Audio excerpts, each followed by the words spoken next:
Vikram Sarabhai space centre, ठीक है, VSSC, and ISRO तो आप लोग जानते ही हो, है ना, इंडियन का स्पेस रिसर्च ऑर्गेनाइजेशन इंडिया का जो है, ठीक है।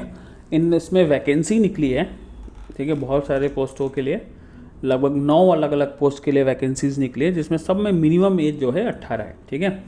सारे पोस्ट की अभी हम बात करते हैं। पहले मैं आपको बता दूं, ये सारे पोस्ट कहने के लिए टेम्प्रेरी है, ऑफिशियल नोटिफिकेशन में ही लिखा है, बट लाइकली टू कंटिन्यू।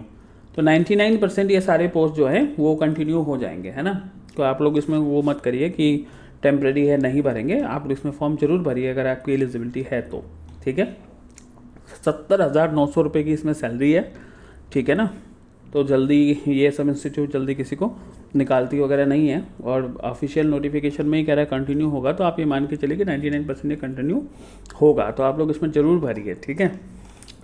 दूसरी चीज़ जो इसमें सबसे अच्छी बात है, अनरिजर्व्ड और EWS दोनों के लिए भी मिनिमम एज 35 है, जो जल्दी और सब गवर्नमेंट जॉब में देखने को नहीं मिलता है ना। 27 के बाद में आप 27-28 के बाद ज़्यादा वैकेंसीज रह नहीं जाती हैं, ठीक है। OBC SC ST के लिए तो और ये 38 से लेकर 40 तक में भी आ जाता है ना। तो ये बहुत अच्छी बात है, जिनकी एज निकल गई, जो अपने टाइम में किसी वजह से गवर्नमेंट जॉब नहीं कर पाए बट इंटरेस्टेड है, वो लोग इसमें फॉर्म भर सकते हैं, ठीक है। तो पहले हम पोस्ट की बात कर लेते हैं, ठीक है। तो सबसे पहले मैं आपको बता दूं, जो पोस्ट है वो है इलेक्ट्रॉनिक्स से रिलेटेड, टेक्निकल असिस्टेंट की हम बात कर रहे हैं, ठीक है। टेक्निकल असिस्टेंट इलेक्ट्रॉनिक्स, ठीक है। इसमें अनरिजर्व्ड है 13, OBC के लिए 5 पोस्ट हैं, SC के लिए 2 है, ST के लिए 1 है, और EWS के लिए टोटल 2 पोस्ट हैं, ठीक है। टोटल 24 पोस्ट हैं इसमें। EWS के लिए 3 पोस्ट हैं, ठीक है ना। और ये जो PWBD है उनके लिए 1 पोस्ट है। इसके लिए क्वालिफिकेशन आपको चाहिए first class diploma in electronic हो, इलेक्ट्रॉनिक इंजीनियरिंग में होना चाहिए, या फिर इलेक्ट्रॉनिक्स में हो, कम्युनिकेशन में हो, ठीक है, टेली कम्युनिकेशन में हो, ठीक है, या फिर इंस्ट्रूमेंटेशन इंजीनियरिंग में है। तो इन सारे फील्ड में अगर आपका डिप्लोमा है फर्स्ट क्लास तो आप इसमें कर सकते हैं। इसमें जॉब क्या होगा, जॉब होगा आपका design, testing, integration, measurement, analysis, maintenance, screening, calibration of electronic systems, ये सारे काम आपको करने होंगे, ठीक है, नेचर ऑफ जॉब। दूसरा है मैकेनिकल, इसमें 20 पोस्ट हैं, अनरिजर्व्ड है 11, OBC के लिए 6, SC के लिए 1, EWS के लिए 2 पोस्ट हैं। इसके लिए आपको फर्स्ट क्लास डिप्लोमा चाहिए मैकेनिकल या फिर प्रोडक्शन इंजीनियरिंग में, ठीक है। इसमें आपको करना होगा ऑफिशियल नोटिफिकेशन के according coordination and monitoring of manufacturing, fabrication, production, planning activities, integration and testing of hardware, mechanical, quality control, ठीक है। आपको बेसिकली ये देखना है कि मैन्युफैक्चरिंग टीम के साथ में प्रोडक्शन हो, बाकी टीम का है ना, प्रोडक्शन का, प्लानिंग का, ये सारी चीज़ें आपको करनी है, ठीक है। और क्वालिटी कंट्रोल का भी, QC जिसको बोलते हैं।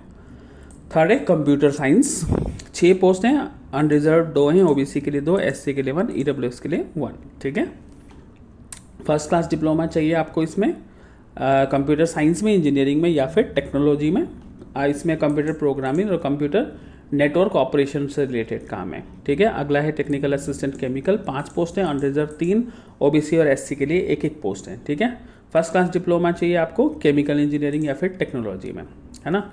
इसमें आपका chemical processing including hazardous propellant preparation process, production, planning, inspection and quality control, ये काम होंगे, ठीक है। मतलब इसमें कुछ ऐसे डेंजरस केमिकल के साथ भी आपको डील करना पड़ सकता है, ठीक है ना।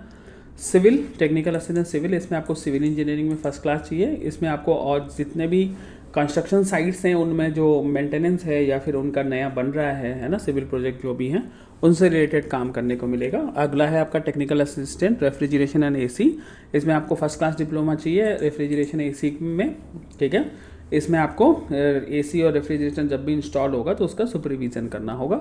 उसी तरीके से नेक्स्ट है ऑटोमोबाइल, ठीक है। इसमें first class diploma in automobile engineering चाहिए होगा। Supervision of all kind of maintenance activities of automobile, automobile से रिलेटेड जितने भी मेंटेनेंस एक्टिविटीज़ हैं वो आपको करना है, ठीक है। ये सारे टेक्निकल असिस्टेंट हो गए। नेक्स्ट आ जाते हैं साइंटिफिक असिस्टेंट, ठीक है। इसमें पे लेवल 44,900 से 1,42,400 के बीच में है। केमिस्ट्री में सिर्फ वैकेंसी है, 2 ही वैकेंसी है और दोनों के दोनों अनरिजर्व्ड हैं, ठीक है। इसमें आपका फर्स्ट क्लास बैचलर डिग्री चाहिए केमिस्ट्री में, ठीक है। ग्रेजुएशन इन केमिस्ट्री चाहिए मोटा मोटी, ठीक है। इसमें आपको केमिकल से रिलेटेड और स्पेस एप्लीकेशन से रिलेटेड केमिकल्स जो भी यूज़ होते हैं, ठीक है, उनसे डील करना है, प्रोसेसिंग और एनालाइजिंग करना है, ठीक है। अगला है लाइब्रेरी असिस्टेंट। इसमें एक ही पोस्ट है, अनरिजर्व पड़ा हुआ है, ग्रेजुएशन प्लस इसके साथ ग्रेजुएशन के साथ मास्टर डिग्री चाहिए लाइब्रेरी साइंस में, लाइब्रेरी एंड इन्फॉर्मेशन साइंस में, ठीक है। इसमें आपको managing circulation, acquisition, cataloguing, information service, document arrangement, collection management, user orientation and communication with users, ठीक है। जितने भी इनके मैगजीन वगैरह होते हैं वो यूज़र तक पहुँचाना और यही सब काम है, ठीक है। 16 मई 2023 तक को शाम को 5 बजे तक आप अप्लाई कर सकते हैं, बट कोशिश करिए उससे पहले अप्लाई करने की, राइट, ठीक है। अप्लाई करने के लिए साइट है vssc.government.in, vssc.government.in, ठीक है। 70,900 मोटा मोटी आपकी इन हैंड सैलरी होगी, ठीक है। एज मैंने आपको बता ही दिया। सारे पोस्ट के लिए अनरिजर्व के लिए 35 है, ठीक है। SC ST के लिए 5 साल तक की मिनिमम एज जो है वो सारे पोस्ट के लिए 18 है, ठीक है। EWS के लिए आपको इनकम एंड एसेट सर्टिफिकेट देना होता है, जैसे यूपी में हैसियत प्रमाण पत्र इशू होता है, ठीक है। अब बात कर लेते हैं एग्ज़ाम की, ठीक है। 80 मल्टीपल चॉइस क्वेश्चन होंगे जिसके लिए आपको 90 मिनट मिलेंगे, मतलब ठीक है, इसमें ना टाइम बहुत मिलता है। दूसरी चीज़ ये कि 0.33 मतलब 1/3 मार्क्स जो है वो आपका नेगेटिव मार्किंग में कटेगा, है ना। अनरिजर्व के लिए 80 में से 32 मार्क्स लाना कंपलसरी होगा, रिजर्व कैटेगरीज के लिए 24 मार्क्स लाना होगा, उसके बाद ही आप क्वालिफाई करोगे, उसके बाद ही आपका मेरिट लिस्ट वगैरह बनेगा, ठीक है। रेशियो स्किल टेस्ट के लिए 1:5 है, मतलब से अगर 10 वैकेंसी है तो 50 लोगों को स्किल टेस्ट के लिए बोला जाएगा, जिसमें मिनिमम जो है वो 10 कैंडिडेट हैं, ठीक है। जैसे अगर 2 ही वैकेंसी हैं तो वैसे भी 1:5 से 10 ही बनता है, अगर एक ही वैकेंसी है तो भी 10 लोगों को स्किल टेस्ट के लिए बुलाया जाएगा, ठीक है। स्किल टेस्ट क्वालिफाइंग नेचर का होगा, ठीक है। इसमें मिनिमम आपको 50% मार्क्स लेके आना होगा, रिजर्व कैटेगरी के लिए 40% मार्क्स लेके आना होगा, ठीक है ना। इसमें सिर्फ इंडियन नेशनल्स ही अप्लाई कर सकते हैं, क्लियरली इंडियन नेशनल्स, ठीक है ना। इसमें वो सब चीज़ें नहीं लिखी है कि नेपाल, भूटान और वो लोग शायद नहीं कर सकते हैं, ठीक है। साफ साफ इंडियन रेसिडेंस लिखा है, तो सिर्फ इंडियन रेसिडेंट ही इसमें अप्लाई करें, है ना। बाकी आगे बढ़ते हैं। फीस की अगर हम बात करें तो 750 रुपये है जनरल के लिए, female, ST SC ST ex serviceman इन सब के लिए जो फीस है, ठीक है, वो 500 रुपये है, और ये रिफंड हो जाएगा रिटर्न टेस्ट का, ठीक है। आपको एग्ज़ाम में अपीयर करना होगा, ठीक है ना। उसके बाद आपकी ये फीस जो है वो रिफ़ंड हो जाएंगे, 750 वालों का रिफ़ंड नहीं होगा। फॉर्म आपको सिर्फ और सिर्फ ऑनलाइन ही भरना है, ठीक है। थोड़ा सा फेक वेबसाइट्स वगैरह भी सर्कुलेट होते हैं, तो उसका भी आप लोग ध्यान रखिए, ठीक है। जो ऑफिशियल वेबसाइट है वो www.vssc.government.in ही है, ठीक है। तो ये आप लोग इसमें फॉर्म भर सकते हैं। बाकी ऐसी वैकेंसीज़ के लिए आप लोग ना चैनल को लाइक और सब्सक्राइब जरूर कर दीजिए, ताकि आप लोगों को टाइम से इस टाइप की सारी वैकेंसीज़ मिलती रहे। अगर फॉर्म भरने में कहीं कोई प्रॉब्लम आती है तो आप कमेंट कर सकते हैं, तो हम आपको उसमें डिटेल में बता देंगे। vssc.government.in खोलेंगे, ठीक है, तो उसमें आपको कैरियर वाला पेज सबसे ऊपर ही आ जाएगा, क्लिक कर लेना, ठीक है। और कैरियर वाले पेज के नीचे में एक डिटेल एडवर्टाइजमेंट लिखा है RMT323, उसके बगल में PDF है, उसके नीचे एप्लीकेशन फॉर्म लिखा है और नीचे लिखा है क्लिक हेयर टू अप्लाई।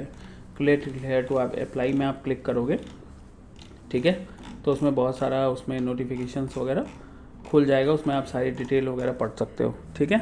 उसके बाद सबसे ऊपर आएगा अप्लाई, प्रिंट और वेरीफाई OTP, तो आप उसमें अप्लाई में क्लिक करिएगा, ठीक है।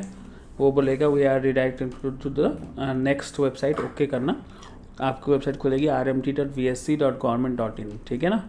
तो वहाँ अपना नाम डालना, पोस्ट जो भी पोस्ट का फॉर्म भर रहे हो वो पोस्ट सिलेक्शन करना, ईमेल एड्रेस डालना, कैप्चा डाल के ओके करना, ठीक है। तो ये आपका फॉर्म फर्स्ट स्टेप वेरीफाई हो जाएगा, फिर OTP वेरीफाई करने के बाद में मोबाइल नंबर में, ठीक है। उसके बाद में आप इसको आगे बढ़ सकते हैं, नाम, एड्रेस, डिटेल वगैरह, ठीक है। बाकी आप लोग चैनल को लाइक और सब्सक्राइब जरूर कर दीजिए, ताकि आप लोगों को इस टाइप की जितनी भी वैकेंसीज़ हैं वो टाइमली मिलता रहे, ठीक है। बाकी करंट अफेयर्स के लिए भी आप इसमें प्लेलिस्ट में जा सकते हैं, और भी जो वैकेंसीज़ अभी करंटली ओपनिंग है वो उसमें प्लेलिस्ट अलग बनी हुई है, उसमें आप क्लिक करके देख सकते हो, है ना।